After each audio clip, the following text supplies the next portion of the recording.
haddii aanay dhalinyarada noloshooda samaysan kuwa kale ayaa nolol ay samaysteen qaadashadeeda ku qasbaya.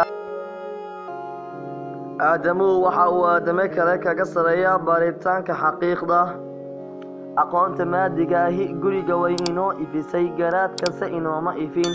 ogow waxaad ka mid tahay boqorada adduunka dushiisa ku nool ee u mahadnaq allaha ku abuurtay ee xisaab la'aan kugu siiyey nimcada weyn ee aad maanta haysato. dadka waa ay isbedel badan yihiin ee qiimigaaga ha ka dhex raadin wejiyada dadka.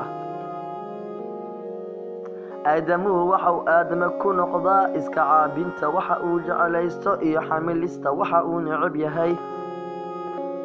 sida haraadkeenu u xaqiijinayo in ay biyo jiraan ayay cadaaladda aynu raadinaynaa u xaqiijinaysaa in uu cadaali jiro. xatooyada boqorada magaceeda hufani waa cashuur.